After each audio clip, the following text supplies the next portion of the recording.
여러분 안녕하세요. 속 시원한 책 읽기의 박현선입니다. 오늘은 박완서 작가의 낙토의 아이들이라는 소설에 대해서 이야기해 보려고 합니다. 저는 이 소설을 박완서 작가의 소설집인 배반의 여름이라는 소설집에서 읽었어요. 문학동네에서 2013년에 발행된 책이고요. 낙토의 아이들은 이 책의 304쪽에서 329쪽에 게재가 되어 있습니다. 제가 소설에 대해서 이야기하면서 본문의 내용을 조금씩 인용할 때가 있는데요. 그때 페이지 수를 표시했거든요. 그 페이지는 바로 이 책에서 발췌한 내용이고 이 책의 페이지에 해당한다는 것을 미리 말씀드립니다. 제가 설명드리는 순서는 첫 번째로 작가 소개 간략하게 하고요. 그 다음에 줄거리 소개도 간략하게 할 겁니다. 그 다음에 등장인물에 대해서 좀 꼼꼼히 이야기를 하고요.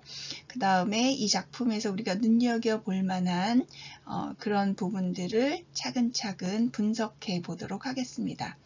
그리고 이 작품은 2024년 7월 고3 모의고사에 출제가 됐던 작품입니다. 그래서 마지막으로 이때의 기출문제를 해설해 드리려고 합니다.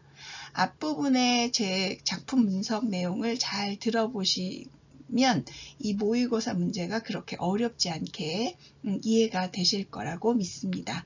그러니까 처음부터 끝까지 차근차근 집중해서 잘 들어봐 주시기 바랍니다.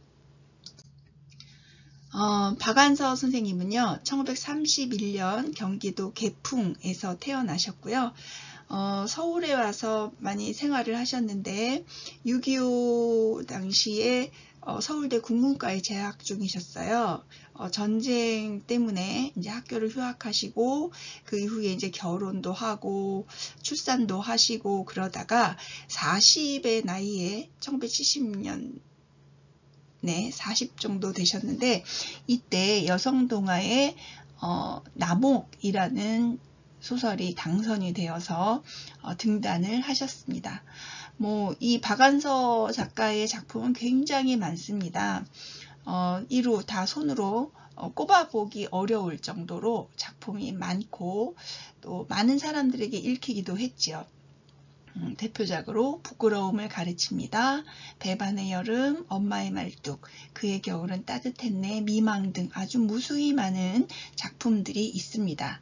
그렇게 왕성한 작품 활동을 하셨기 때문에 또 그렇게 왕성한 작품 활동을 하면서도 작품들의 수준이 굉장히 높고 많은 사람들에게 감명을 줬기 때문에 박완서 선생님은 상도 많이 받으셨어요. 황순원 문학상, 만해 문학상, 대산 문학상, 동인 문학상 등등 굉장히 많은 상을 받으셨습니다. 그만큼 박완서 작가의 작품들이 훌륭하다는 것을 이런 수상 경력으로 우리는 추측해 볼 수 있습니다.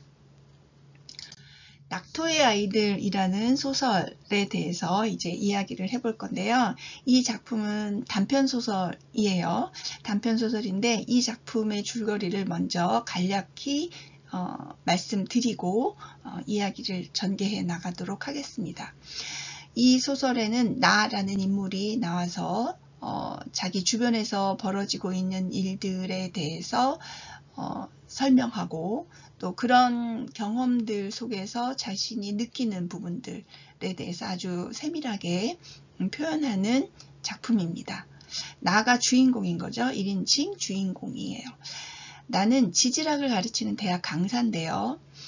대학 강사인 만큼 그렇게 돈을 잘 벌지는 못합니다. 그래서 결혼 3년 만에 20년 동안 갚기로 하고 대출을 받아서 아주 작은 아파트 한 채, 서민 아파트 한 채를 마련합니다.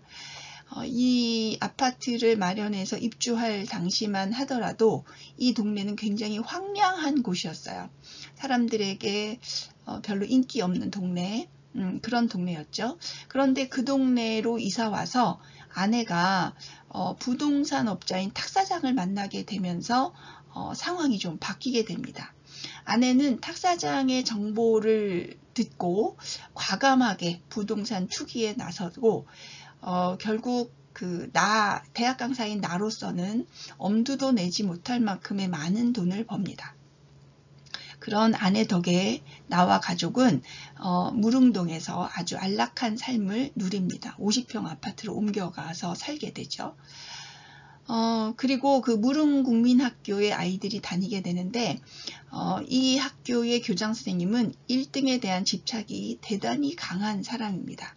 그리고 부모들은 그런 교장의 그 교육 방책에 대해서 굉장히 열렬히 호응을 하죠. 왜냐하면 1등을 추구하고 다른 그 지역 사람들에게 귀족학교다라는 질시와 그 시기를 받게 되거든요. 그래서 그런 교장 선생님과 부모들에 의해서 이 무릉국민학교에 다니는 아이들은 주입식 교육 그리고 경쟁에 길들여집니다. 이 무릉동에 사는 사람들은 부촌이 되면서 그 잘 사는 사람다운 우월감을 가지고 함부로 남을 깔보는 듯한 태도, 그러면서도 이해관계에 따라서는 언제든지 타협할 수 있는 그런 사람들이 되는데 아이들도 그렇게 키워지는 거죠. 그런 모습들을 보면서 나는 굉장히 비판적인 생각을 하다가 자신이 너무 안락한 삶에 길들여져서 중요한 것을 놓치고 있다라는 생각을 하게 되고 그런 각성의 고통을 느끼면서 이 작품은 마무리가 됩니다. 작품의 내용은 아주 간단하죠. 가난한 대학 강사의 부인이 복부인이 돼서 부동산 투기에 성공을 하고 그런 부인 덕에 부유한 풍족한 삶을 살면서도 한편으로는 문제점을 끊임없이 생각하고 있는 나의 생각을 드러내는 소설이라고 할 수 있습니다. 지금 말씀드렸던 것에서 이미 눈치를 채셨겠지만 나라는 인물은 아내의 그 부동산 투기 사업에 굉장히 냉소적인 태도를 가지고 있어요. 그러면서도 그 아내로 인해서 누리게 되는 그 물질적 혜택에 만족을 하는 인물이죠. 나라는 인물은 좀 이중적인 성격을 가지고 있습니다. 비판적 이성을 가지고 있는 인물이면서도 또 물질적 풍요에 안주하는 그런 인물이기도 한 거죠. 실제로 작품 속에 이런 말이 나옵니다. 아파트 양식이란 게 티끌만한 불편도 허용 안 하는 것처럼 내 생활의 안일은 내 마음의 불편을 더운 물이 눈 녹이듯 흔적도 없게 했다. 그래서 내 마음의 불편이라는 것은 뭔가 비인간적이고 아주 이기적이고 그런 돈만을 쫓는 그런 사람들에 대한 비판의식을 느낄 때마다 나는 불편함을 느끼는 거죠. 하지만 그 아파트의 안일한 삶, 편리한 삶 때문에 이 불편한 마음이 자꾸만 누그러드는 거예요. 그런 두 가지 양가 감정을 가지고 있는 인물이 바로 나인 겁니다. 그래서 나라는 인물은 이제 지질학을 전공하기 때문에 이제 답사를 많이 가게 되는데 나가 사용하는 답사라는 말은 학문적 그 성격을 띠고 있는 거죠. 그래서 내가 가난한 시절 내가 답사를 간다고 했을 때 아내는 나에게 어떤 존경의 눈빛을 보였고 나는 돈은 잘 못 벌지만 그래도 자존감을 가지고 당당하게 답사를 갔었는데 이제는 자신의 그 가정 내에서의 지위는 약해지고 아내가 부동산 투기를 하기 위해 그 부동산을 살펴보는 일 사실은 임장이라는 말로 쓰이게 되는 것을 답사라는 말을 사용하면서 다니게 되죠. 그래서 아내가 사용하는 답사라는 말 그리고 자신의 학문적인 답사 이 두 가지를 이제 차별화하면서 불편한 감정을 느끼는 인물입니다. 그러면서도 아내 덕에 그 안락한 삶을 누릴 수 있다는 것에 안도하는 인물인 거죠. 여전히 그 이중적 성격을 가지고 있는 인물로 표현이 됩니다.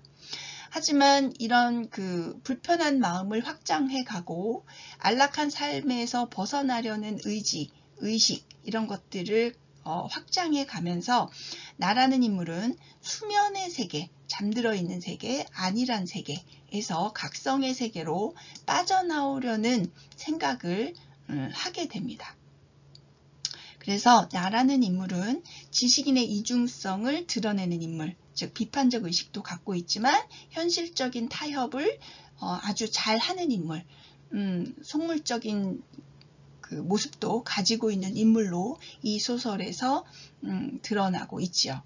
그러나 조금 희망적인 것은 마지막에 이 나라는 인물이 각성의 세계로 빠져나오려는 의지를 드러내고 있다는 점이 좀 작품을 희망적이게 만드는 거죠.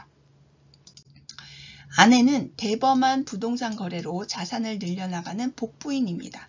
이 복부인이라는 말이 1970년대에서 1980년대에 아주 우리 사회에 많았던 인물들입니다. 근데 이 복부인이라는 명칭에는 조금 비하의 의미가 들어있어요. 여자들이 투기를 조성하고 그리고 그 속에서 많은 이익을 얻는 존재들. 그래서 사회적으로 복부인이라는 그 명명은 별로 그렇게 바람직한 가치, 위상을 지닌 인물이 아닙니다. 그렇지만 이 소설에서는 복부인이라는 명칭은 직접적으로 사용하지 않아요.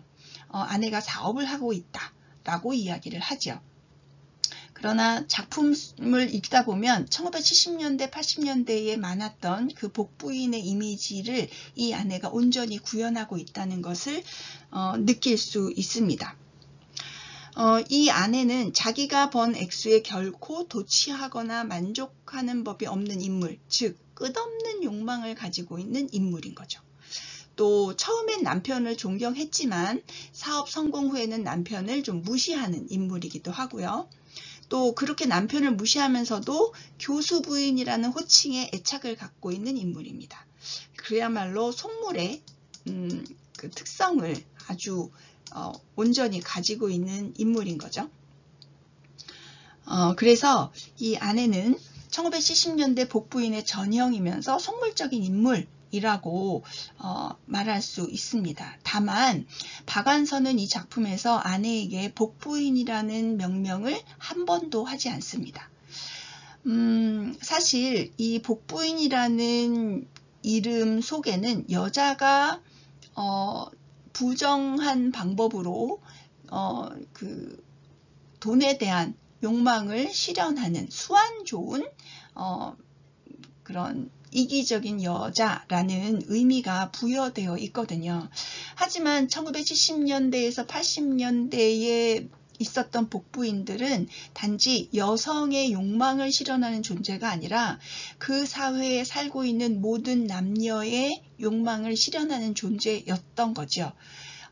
그럼에도 불구하고 여성에 대한 폄하, 편견, 차별 이런 것들로 일종의 혐오의식을 부여한 명칭이 복부인이었는데 박완서 작가는 이러한 사회적으로 삐뚤어진 그 인식을 아마 이 작품에서는 좀 바로잡고 싶었던 것 같아요.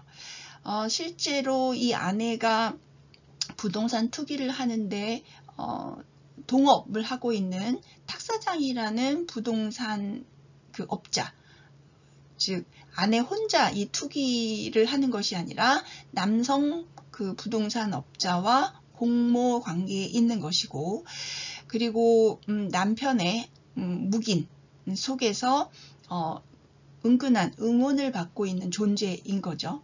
사실 모든 복부인이 그랬는데도 불구하고 그 시대에 복부인에 대한 폄하와 차별과 혐오의 감정이 있었던 것에 대해서 작가 박완서는 뭔가 다른 시각을, 근본적인 문제의 핵심을 제기하고자 한 것이 아닐까. 그래서 이 복부인이라는 명칭을 작품 속에서 쓰지 않고 아내가 답사를 가는, 사업을 하는 수완 좋은 사업가, 이렇게 이야기를 하고 있는 것 같습니다.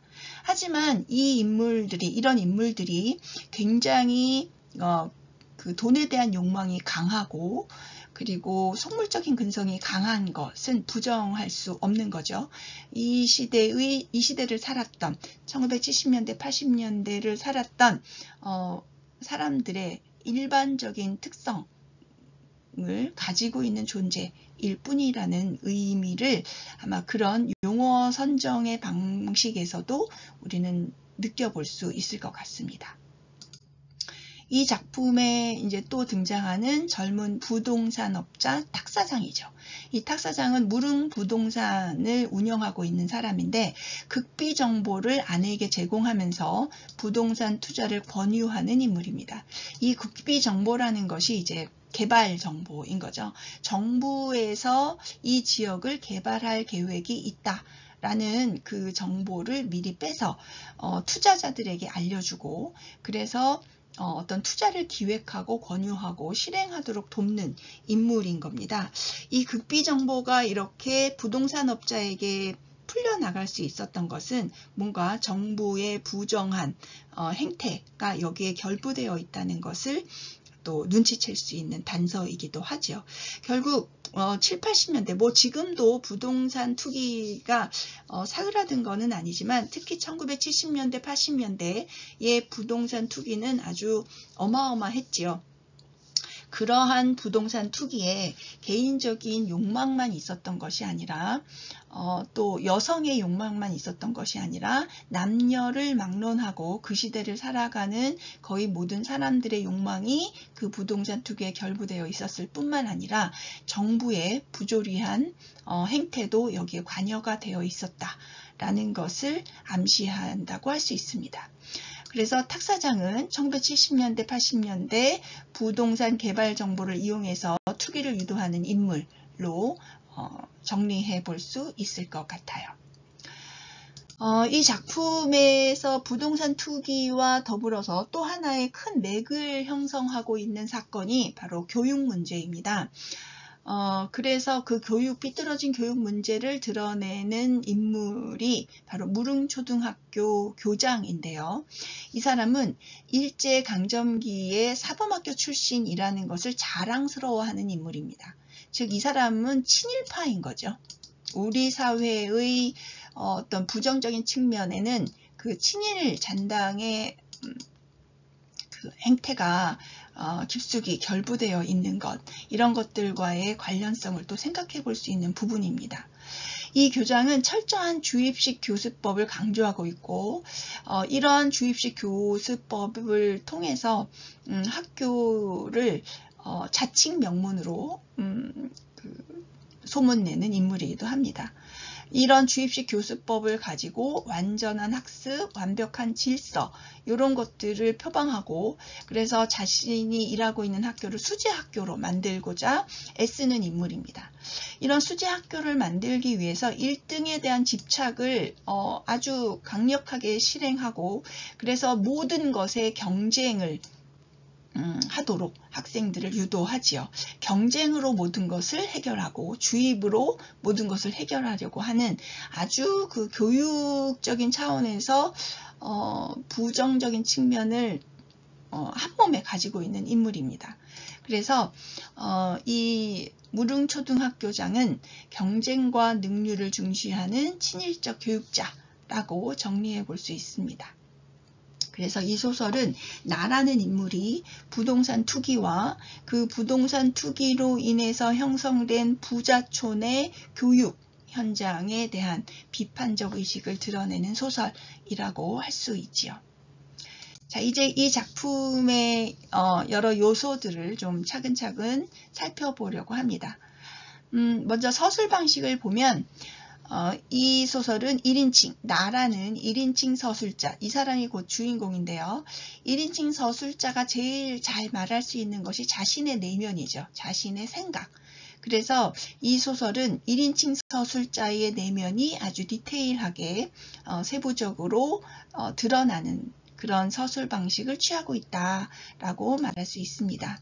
즉 서술자 나가 소설 속의 인물로서 자신의 내면을 진술해서 상황에 대한 그 비판적 인식을 드러내는 그런 방식을 쓰고 있죠. 이 사람이 나라는 인물이 드러내는 의식들을 보면 돈에 대한 욕망으로 가득한 무릉동 주민의 삶에 대해서 비판적 태도를 취하고 있고요. 복부인 아내에 대한 열등감, 그러면서도 부인 덕에 누리는 풍요에 대한 안도감, 이 두 가지를 모두 드러내고 있습니다. 또 아이들을 보면서 주입식 교육으로 획일화되어가는 아이들에 대한 안타까움도 드러내고 있고요. 또 물질적으로 편안한 삶, 획일화된 삶의 자괴감을 느끼면서 각성을 향해 각성의 고통을 느끼는 그런 인물이기도 합니다. 나의 서술로 이러한 비판적 의식들과 인식의 변화 양상들이 또는 복합적인 그 정서적 측면들이 보여진다는 거죠. 두 번째로 살펴볼 수 있는 것은 공간의 상징성입니다. 나라는 인물이 살고 있는 동네 이름이 무릉동이에요. 무릉동이라는 것, 무릉이라는 것은 무릉도원이라는 신선이 사는 세계, 아주 이 작품의 제목인 낙원과도 통하는 인물이죠. 그 명칭이죠. 그래서 낙원을 의미하는 무릉도원을 연상하게 하는 이름이에요. 무릉동. 이곳이 원래는 황무지였고, 그리고 이곳에 사는 사람들이 비인간적이라는 측면을 생각해 본다면 이 무릉동이라는 지명은 상당히 반어적 의미를 지니고 있습니다.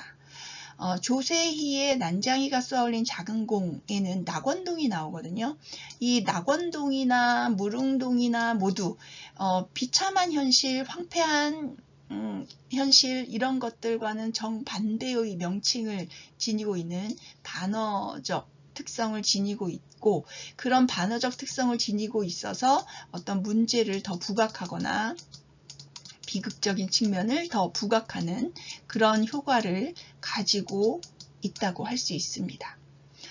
또 무릉동은 낙원이라는 의미로 봤을 때 재산적 가치가 높은 땅, 부자들이 사는 동네, 자본주의적인 낙토의 의미를 지니고 있습니다. 그래서 본문에 이런 말이 있죠. 무릉동이야말로 낙토였다. 이곳의 땅은 벼폭이나 감자 알맹이 따위를 번식시키진 않았다.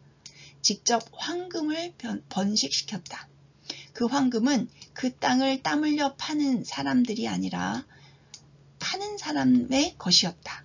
여기서 땅을 땀 흘려 파는, 요 땀 흘려 판다는 것은 땅을 파다, 즉 농사짓다라는 의미예요. 그래서 한자를 팔굴자를 쓰죠.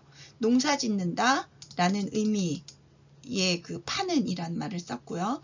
또 파는 사람의 것, 여기서 파는 매매할 때 팔매자, 매매하다, 물건을 팔다 라는 의미의 매자입니다. 그래서 파다라는 동음 이의어를 가지고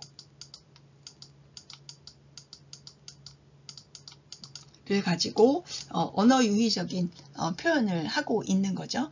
그러니까 땅이 어떤 그 농산물을 생산하는, 그래서 농부가 파는, 농사 짓는 그런 의미로서의 낙토가 아니라 사고 파는 그 물건으로서의 성격, 그 사고 파는 사람의 소유물로서의 땅을 의미한다라는 말이에요.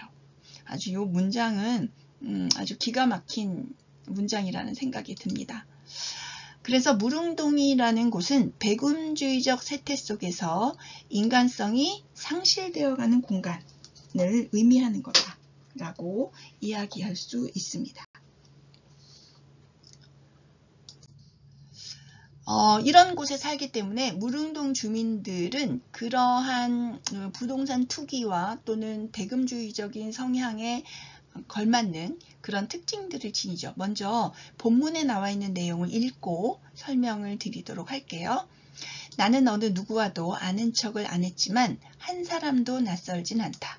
그러니까 이웃에 누가 사는지 알지만 서로 정다운 관계가 아닌 거죠. 비슷한 옷차림에 비슷한 표정들을 하고 있다.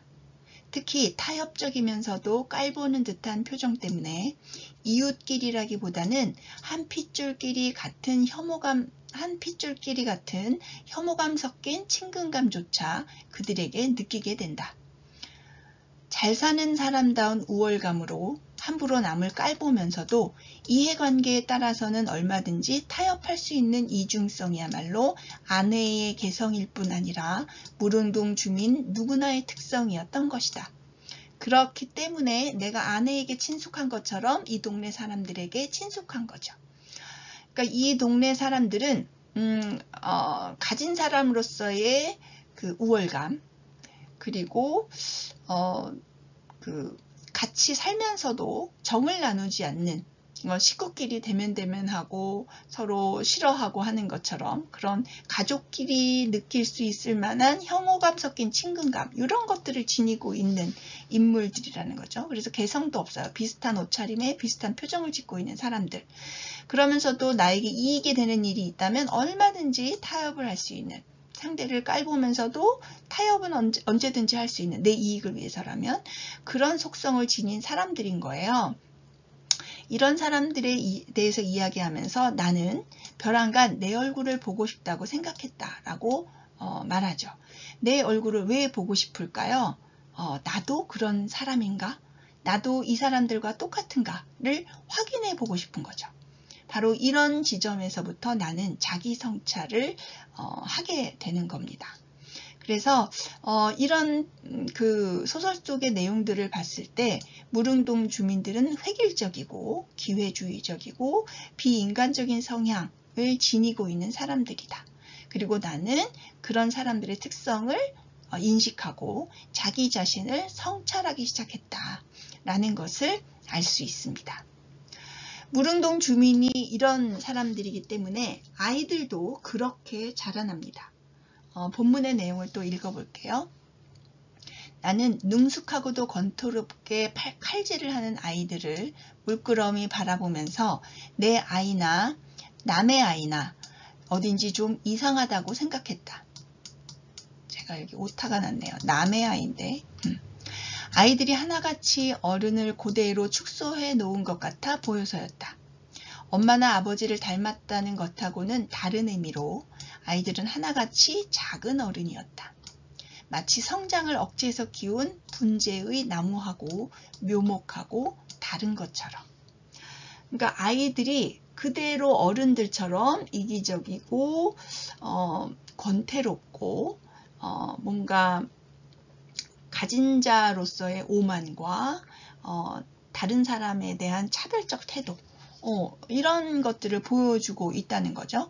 그래서 유전적으로 엄마 아빠를 닮았다는 의미가 아니라 어른들의 행태를 그대로 닮은 존재가 되었다라는 뜻으로 작은 어른이란 표현을 합니다.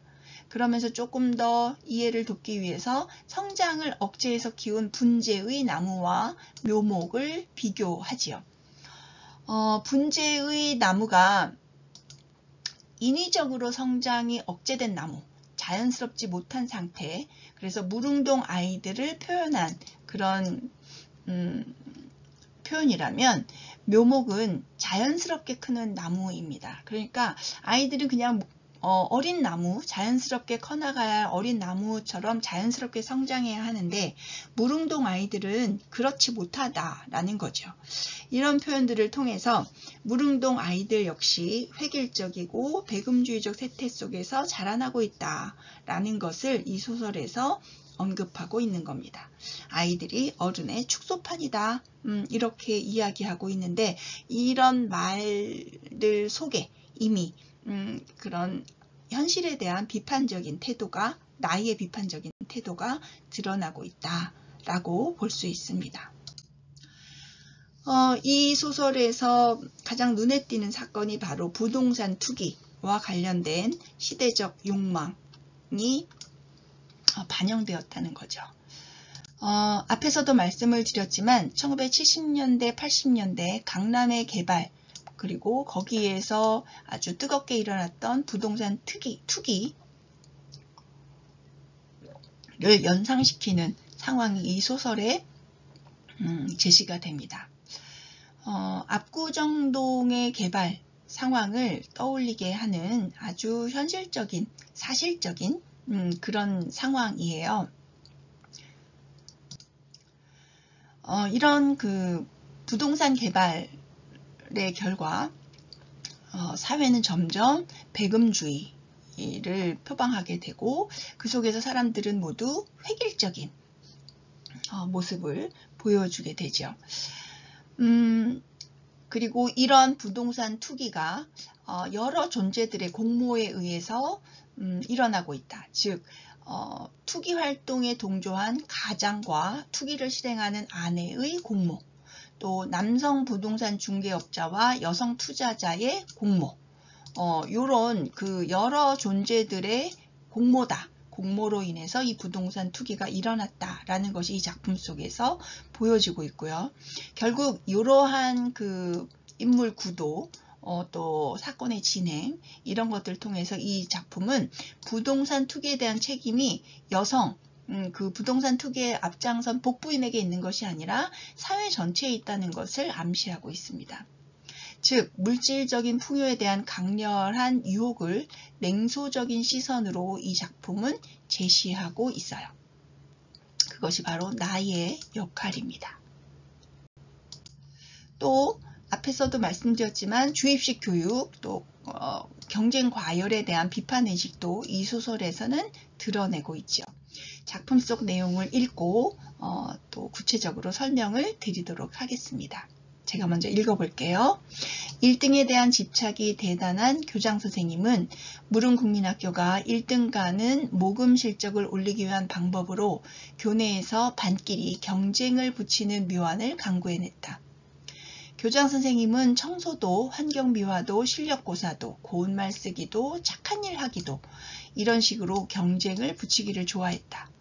자, 청소, 환경미화, 실력고사 뭐 이런 것까지 경쟁을 붙이는 것도 그렇지만 고운말 쓰기, 착한 일 하기도 경쟁을 붙인다는 건 뭔가 반윤리적인 느낌을 우리들이 갖게 하죠. 아이들의 조그만 가슴이 늘 경쟁의식으로 고무풍선처럼 충만해 있도록 하는 거야말로 교육의 사명이란 신념에 투철했다. 학교나 학부모가 합심해서 이렇게 불우이웃 돕기에 열성적인 반면 왜 불우이웃은 도와주어야 하나? 왜 불우이웃은 도와줘도 끊임없이 생기나? 우린 도대체 불우이웃과 어떤 관계에 있나에 대해 아이들과 이야기하기는 매우 꺼린다. 눈치 빠른 아이들 역시 하다못해 불우이웃이란 어떤 모습을 한 족속일까 하는 아이들다운 호기심조차 없이 그 대목을 그냥 넘긴다. 제가 중간중간 좀 생략을 하긴 했지만 여기서 보면 교장선생님이 어떤 태도로 교육을 하고 있는가, 1등에 집착하고 경쟁을 심화시키고 또 이러한 교장선생님의 교육 방법에 학부모가 합심을 하고 그런 과정 속에서 아이들은 어떤 가치 있는 질문을 할 줄 모르게 되고 아이들다운 호기심도 갖지 않게 되는 그러한 교육 현실을 이 소설 속 대목에서 우리는 발견할 수 있습니다. 즉 획일화 속에서 경쟁을 부추기는 교육 현실이 호기심을 상실한 아이들, 현실에 순응하게 만드는 아이들을 만들어내고 그래서 수면 상태에 있는 자본주의적 속물이 재생산된다라는 의식을 이 소설에서는 드러내고 있죠. 여기서 이 소설에서 수면 상태라는 것은 현실의 문제점에 대해서 각성하지 않는 어떤 안일함 속에 잠자는 것처럼 어떤 의문도 제기하지 않는 상태를 의미합니다. 그러면서 자본주의 체제에 순응하고 욕망에 속박되는 그런 인물들로 이 아이들이 커간다. 그리고 그 속에서 정말 중요한 것, 진실은 실종하게 된다, 실종된다 라는 이야기를 합니다. 그래서 이 작품의 끝부분에서는 나아가 자기의 어린 아들에게 벌거벗은 임금님이란 동화책을 읽어주다가 또 사념에 빠지는 내용으로 마무리가 되는데요. 이 진실의 실종을 이 소설에서는 임금님은 벌거숭이라고 외치는 아이가 얻게 되는 상황과 비유적으로 그런 상황에 빗대어 표현하고 있습니다. 그래서 동화 벌거벗은 임금님이 이 작품 속에서 어떤 의미를 지니고 있는지도 한번 살펴볼 필요가 있지요. 작품 마지막 부분을 제가 읽고 이야기를 계속하도록 하겠습니다. 끝까지 동화를 읽고 책을 꽂고 아이들의 방을 나오려다 말고 문득 나는 이상한 의문에 사로잡혔다. 만약 지금 무릉동에 벌거벗은 임금님의 행렬이 나타난다면 과연 우리 아이들이 어른의 눈치 보지 않고 임금님은 벌거숭이라고 외칠 수 있을 것인가 하고 느닷없이 가슴에 와 박힌 그 의문이 왜 그렇게 아프고 쓰린지 몰랐다. 아프고 쓰릴 뿐 아니라 그 느낌은 깊은 수면 속을 뚫고 들어온 현실의 촉감처럼 생소하고 기분 나쁜 것이기도 했다. 나는 그 아픔으로 하여 내가 속한 편안한 세계를 수면의 세계처럼 느끼기 시작하고 있었다. 그렇다. 그 아픔은 아득한 것 같으면서도 실은 인접한 각성의 세계에서 오는 아픔이요. 그걸 통해 각성의 세계로 갈 수 있는 아픔이기도 했다. 나는 잠에서 깨어나고자 할 때 살갗을 쥐어뜯듯이 그 아픔에 나의 온 의지력을 모아 쥐어뜯기 시작했다. 그러니까 여기서 아프고 쓰린 그 감각은 각성의 그 고통이라고 할 수 있는 거죠. 그래서 이 동화를 읽으면서 아이들은 그냥 아무 생각 없이 잠이 들어버리고 말았는데 그 모습을 보면서 이 아이들은 진실을 외칠 수 있을까라는 생각을 하게 되고 그러면서 수면의 세계에 있었던 나의 의식이 각성의 세계로 빠져나오게 되는 과정을 서술하고 있습니다. 그러니까 이 작품에서 동화 벌거벗은 임금님은 서술자가 수면의 세계에서 각성의 세계로 가는 하나의 계기로 작용을 하고 있다라고 말할 수 있을 것 같아요. 그렇다면 수면의 세계와 각성의 세계는 어떤 의미를 지니고 있는 걸까요?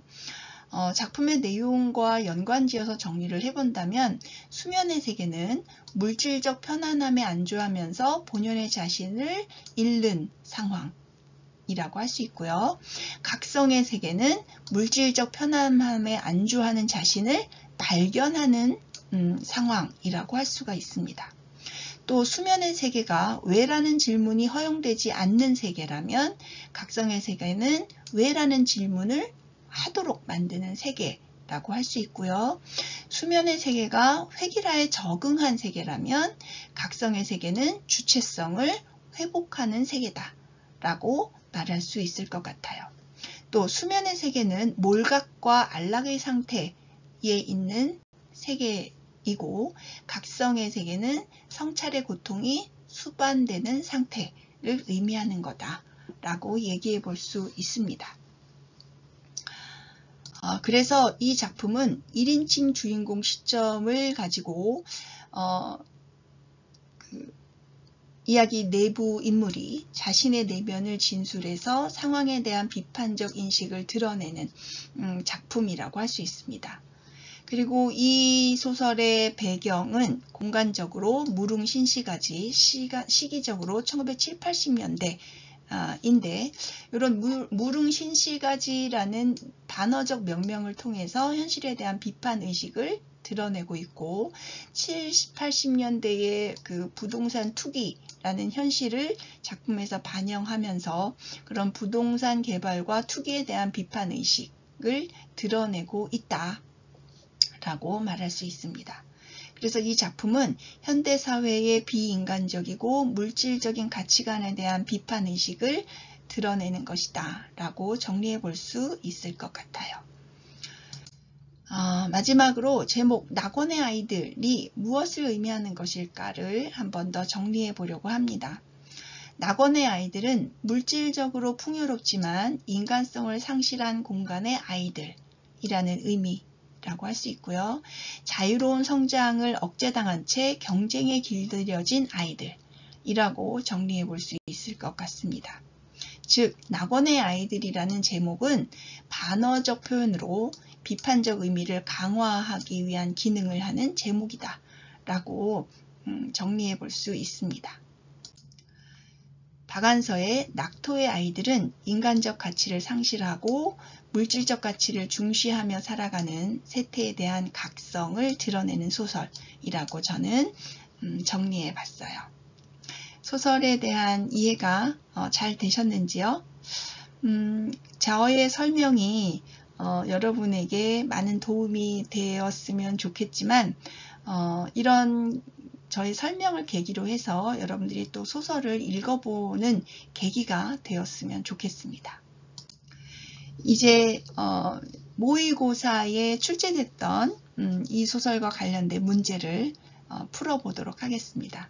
2024년 7월 고3 모의고사 기출문제 31번 문제입니다. 윗글에 서술상 특징으로 가장 적절한 것은? 이라고 문제가 나와 있어요. 적절한 것을 찾으라고 한 것 꼭 기억을 해야 되겠죠? 자, 1번 과거 회상을 통해 과거 회상 아닙니다. 지금 현재 일어나고 있는 상황들에 대해서 나가 서술하고 있죠. 그러니까 여기서부터 1번은 틀렸네요. 과거 회상 아니고요. 갈등 해소의 계기, 과거 회상 자체가 없기 때문에 물론 아내가 그 부동산 투기를 하게 된 과정 이런 것들은 조금씩 나오지만 그것이 갈등 해소의 계기가 되는 것은 또 아니에요. 부분적으로 회상의 내용들이 있다고 하더라도 그것이 작품의 주된 기능을 하지 않을 뿐만 아니라 갈등 해소의 계기가 되지는 않습니다. 2번 외양 묘사를 통해 인물의 긍정적 면모를 부각하고 있다. 외양 묘사 일단 없었고요. 그리고 대부분의 인물은 긍정적인 측면보다 부정적 측면들이 부각되고 있습니다. 그 행위 등을 통해서 또는 나의 판단에 의해서 부정적 측면들이 부각이 되죠. 3번 장면에 따라 서술자를 달리하여 사건의 의미를 입체적으로 보여주고 있다. 장면에 따라 서술자를 달리하지 않지요. 처음부터 끝까지 나라는 주인공에 의해서 서술되고 있기 때문에 장면에 따라 서술자가 달라지지 않습니다. 4번 이야기 내부 인물이 자신의 내면을 진술하여 상황에 대한 인식을 드러내고 있다. 이야기 내부 인물 나지요. 자신의 내면을 진술하죠. 자신의 생각, 느낌, 정서 이런 것들을 표현하고 있고 그래서 그런 것들을 통해서 상황에 대한 비판적 인식을 드러내고 있습니다. 그러니까 4번은 맞는 것 같네요. 또 동시에 벌어진 사건들을 반복적으로 병치? 반복 병치 없었지요. 또 이야기의 흐름을 지연시키는 것도 없었습니다. 그래서 31번의 답은 4번입니다. 다음은 32번 문제입니다. 윗글에 대한 이해로 적절하지 않은 것은 틀린 걸 찾으라는 거죠. 자, 1번 나는 교장 선생님의 교육적 신념에 반감을 가지고 있다. 맞지요? 교장 선생님이 1등에 집착하고 경쟁을 부추기고 획일적인 주입식 교육을 한다는 것에 대해서 굉장히 안 좋게 생각하고 있어요. 2번 아내는 딸이 학교를 대표해서 성금을 신문사에 전달하기를 원했다. 딸도 원했고 아내도 원했고 작년에는 실패했는데 이번에 성공했기 때문에 아내는 딸에게 굉장히 칭찬을 해주고 입고 갈 옷을 고르고 이런 행동들을 하죠. 그러니까 이것도 맞아요. 3번 아내가 건물과 관련될 것 같은 예감으로 인해 나는 건물에 압도당한다. 아내에게 압도당하고 번쩍번쩍하는 건물에 압도당하는 장면이 이 작품 속에 나오고 있습니다. 4번 나는 무릉동 주민의 표정을 아내와 연관지으며 무릉동 주민의 표정 뭔가 권태롭고 가진 자로서의 그 오만과 상대방을 무시하는 것 같은 그렇지만 이해관계에 필요하다면 언제든지 타협할 수 있는 그런 표정인 거죠. 그런 표정이 아내의 표정이자 무릉동 주민의 표정이다 라는 부분을 우리가 앞에서 같이 읽었어요.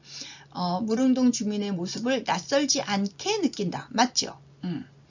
5번 딸을 학교 대표로 세우려는 교장 선생님의 노력으로 인해 딸의 반은 작년보다 모금 실적이 우수해졌다.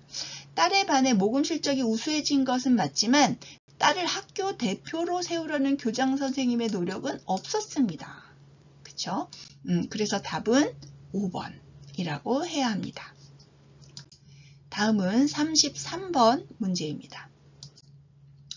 분재의 나무에 대한 이해로 가장 적절한 것을 찾으라고 했어요. 분재의 나무는 아이들이 자유롭게 크지 못하고 어른들에 의해서 성장이 억제된 상태죠. 제가 그 부분을 다시 한번 읽으면서 여러분의 이해를 돕기 위해서 다시 한번 읽어보도록 하겠습니다.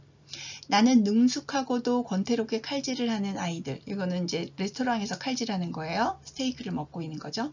물끄러미 바라보면서 내 아이나 남의 아이나 어딘지 좀 이상하다고 생각했다. 아이들이 하나같이 어른을 그대로 축소해 놓은 것 같아 보여서였다. 엄마나 아버지를 닮았다는 것하고는 다른 의미로 아이들은 하나같이 작은 어른이었다. 마치 성장을 억제해서 키운 분재의 나무하고 묘목하고 다른 것처럼. 옷 입은 것도 그렇고 하는 태도도 그렇고 작은 어른이지 조금도 아이들답질 않았다. 특히 아이들다운 호기심이 없는 타협적이면서도 깔보는 듯한 표정이 결정적으로 아이들을 아이들답지 않게 만들고 있었다. 이 거리의 아이들이 아이들답지 않다는 발견이 새삼스러운 건지 캐캔묵은 건지 그건 잘 모르겠다. 아무튼 난 새삼스럽게 그 발견을 갖고 불안해하고 있었다. 아이들이 아이들답지 않은 것을 분재의 나무라는 말로 표현한 거죠. 자, 그러면 1번부터 차근차근 살펴볼게요. 교장 선생님이 추구하는 완벽한 질서와 모순되는 소재, 모순 아니죠. 완벽한 질서에 의해서 만들어진 존재예요. 또 옷을 되풀이해서 골라주는 행위로 드러나는 아내의 불안, 아내의 불안이 아니라 나의 불안이죠. 3번, 젊은 부부가 가진 특성을 지니지 않은 양식집 속 아이들을 의미한다. 젊은 부부가 가진 특성을 그대로 닮은 아이들. 여기는 조금 표현 자체가 양식집 속 아이들, 양식집에서 칼질하는 아이들, 그 모습이 젊은 부부 또는 무릉동 어른들의 모습과 닮았다라고 했기 때문에 이것도 적절하지 않습니다. 4번, 아이들답지 않은 이 거리의 아이들의 이중성을 약화시키는 소재이다.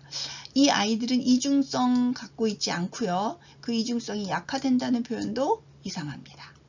5번, 금속성의 광택으로 상징되는 무릉동 주민의 욕망이 초래한 결과를 의미한다. 이런 무릉동 주민의 욕망이 그대로 아이들에게 실현된 거죠. 그래서 답은 5번입니다. 이번에는 34번 문제입니다. 보기를 바탕으로 윗글을 감상한 내용으로 적절하지 않은 것은 이 문제예요. 적절하지 않은 것을 찾아야 하는데 먼저 보기를 봐야 되겠죠? 보기를 읽겠습니다.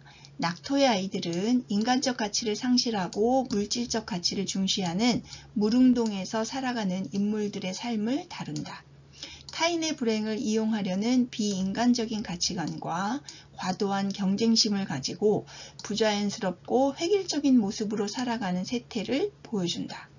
이런 세태에 대한 문제의식이 있지만 물질의 편안함이 주는 일상에 안주하여 이를 극복하지 못하는 인물의 모습도 보여준다. 이게 바로 나지요. 자, 이 보기를 내용을 염두에 두고 이 작품을 감상한 것으로 적절하지 않은 것을 찾아볼게요. 1번, 모금 실적을 올리기 위해 묘안을 강구해내는 것에서 과도한 경쟁심을 확인할 수 있겠군. 묘안이 바로 경쟁을 붙이는 거였죠. 그러니까 이거는 맞습니다. 2번, 수재문 돕기를 하려고 별러 썼다는 것에서 비인간적인 가치관을 지닌 모습을 확인할 수 있겠군. 수재민 돕기를 하려고 별렀다는 얘기는 수재가 일어나기를 기다렸다는 말이잖아요. 진정으로 사람을 위하는 태도가 아니라 그 남의 불행을 이용해서 내가 상을 받고 또 유명해지기를 원한다라는 의미인 겁니다. 그래서 이런 비인간적인 가치관을 이런 에피소드를 통해서 알 수 있다. 맞는 것 같습니다. 3번, 내 얼굴을 보고 싶다고 생각하는 것에서 물질의 편안함이 주는 일상에 안주하는 태도를 확인할 수 있겠군. 안주하는 태도가 아니라 비판적인 또는 비판적으로 자기를 성찰하고자 하는, 나도 그렇게 되고 있는 건가? 나도 그런 모습인가? 라는 것을 드러내는 거라고 할 수 있어서 안주하는 태도는 맞지 않는 것 같아요. 자, 4번. 잘 사는 사람다운 우월감을 가지고 타인을 대하는 것에서 물질적 가치를 중시하는 모습을 확인할 수 있겠군. 잘 사는 사람다운 우월감, 나는 잘 사는 사람이니까 잘났어 라고 하는 물질적 가치를 우선하는 모습, 이것도 맞다고 할 수 있죠. 5번, 불쾌감을 느끼고 그런 이유의 회의에 사로잡히는 것에서 부자연스럽고 획일적인 모습에 대한 문제의식을 확인할 수 있다. 불쾌감을 느끼는 것, 회의에 사로잡히는 것, 이것이 바로 문제의식인 거죠. 그래서 5번도 맞다고 할 수 있습니다. 그러니까 34번의 답은 3번이네요. 자, 이렇게 기출문제까지 모두 풀어봤습니다. 여러분들 작품 재밌게 느끼셨는지요? 또는 작품의 의미가 쉽게 이해가 되셨는지요? 제가 그렇게 되도록 노력을 했는데 여러분에게 얼마큼 전달됐는지 모르겠습니다. 도움이 되었으면 좋아요, 구독, 알림 버튼 눌러주시는 거 잊지 마시고요. 궁금한 작품 있으면 댓글로 남겨주세요. 제가 여러분들에게 작품을 쉽게 이해할 수 있도록 또 빠른 시간 내에 작품을 알 수 있도록 영상 만들어서 올려드리도록 하겠습니다. 그럼 다음 시간에 또 만나요, 여러분. 안녕.